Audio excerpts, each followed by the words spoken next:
friends. I hope you're having a good day. Today we're looking at another one on this. We're kind of going, you're going to, depending on the order you're watching these in, it might be different, but I'm really on this mind control kick lately because I think it's actually, understanding cults is so important as a component to understanding psychology. And I know a lot of you are not going this direction at all in your careers. You're going the direction of like teaching kids or like working with people and doing therapeutic work. And yeah, so it's so key to understand that influences in those people's lives are going to be coming from directions other than just you.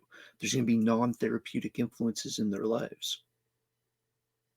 And some of those non-therapeutic influences are going to be informed by psychology too. And the defense against them is understanding their underlying mechanics. That's kind of a theme that I've just kind of been stumbling into these last few videos. But let's get into this one. It seems like it's going to be pretty cool. This one I haven't actually watched. Almost all of them I've been kind of just showing you all my favorite videos, but this one caught my interest when I was actually looking for something else. So let's give it a try. This is coming from, I should have looked here.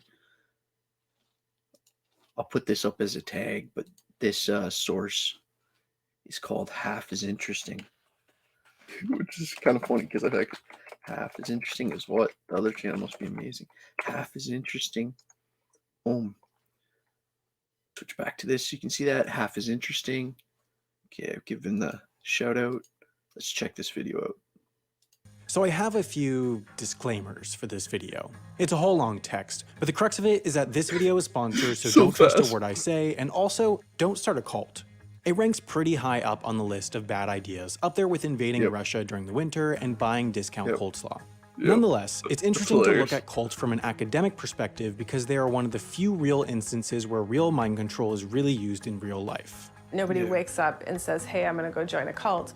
That's Mia Donovan, and she's an expert on cults since she made a movie about them, available on Netflix. Nobody in a cult will say they're in a cult. Similarly, nobody in Minnesota will admit they actually live in Canada, but that doesn't make it not true. So what is a cult? Well, most of these groups have a front as a Bible study or political or some other sort of group, but what makes a cult is often that overwhelming influence the leader has over their followers. One could call it brainwashing. Now, the actual process of brainwashing is somewhat disappointingly abstract and inconcrete. There's no three-step guide to brainwashing your cult followers. The process is more of an art than a science. So here's your scientific three-step guide to brainwashing your cult followers. The first stage is break people down.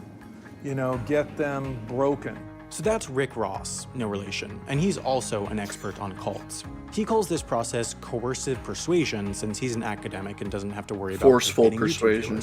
Say you get invited to a talk or a dinner by a group of people that you've never met before, and suddenly you're like the center of attention, and everybody's showering you with affection and praise and interest. And this is something that a lot of cults will do because that's a very irresistible thing, to be at the center of somebody's attention. Making people feel special is an overwhelmingly great feeling that traps them in. Overall, in this stage, you need to, as Rick says, talk about everything negative in the world, negative in their life, put a lot of pressure on them to crack and break. And then second, change them. You know, once they're in that broken state, introduce your idea. Once they're in that, as a cult leader, you'll probably have some sort of, notice that saying, like, once they're in a broken state, then you introduce your ideas. And like, this guy's not saying it like that. He's not a cult leader. He's actually a expert in cult psychology, but he's saying that's what they would do, right? It's like, now you're in this vulnerable state, let's use that.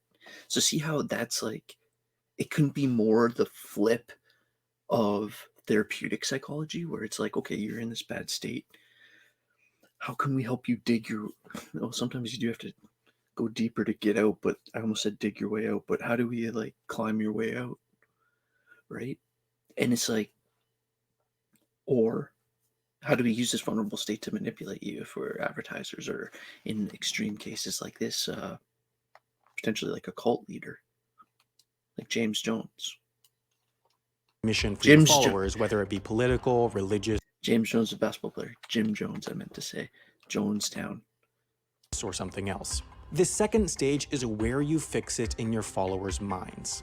And people won't necessarily accept what you say immediately because, if you're a cult leader, you're probably saying something controversial, something novel, something anti-conformist along the lines of doomsday is coming, or let's kidnap people, or hand Manson. dryers are the work of the devil, they're loud, they're slow, and you know what? You probably think that they're better for the environment, but the optimistic studies say that they're only 20% better, while some others say that they're not even greener at all. Did you know that hand dryers actually increase the bacteria on your hands by 117%? You're better off not washing your hands at all. Hand dryers kill. That was just an example.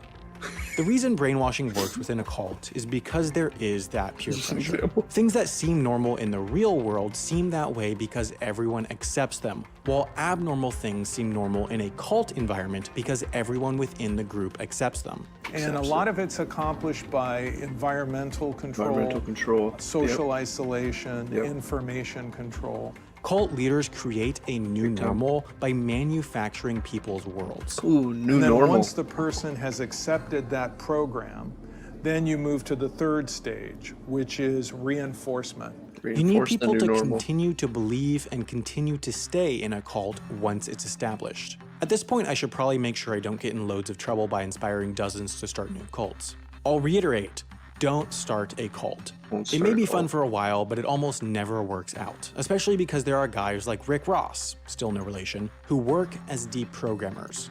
Essentially, his job is to break people out of cults by dismantling their brainwashing. It's a pretty complicated process, but essentially he starts by convincing people that they're in a cult, explaining the harm that they're causing, and then showing them there's another way. His other job is as the cult expert for the game Far Cry 5.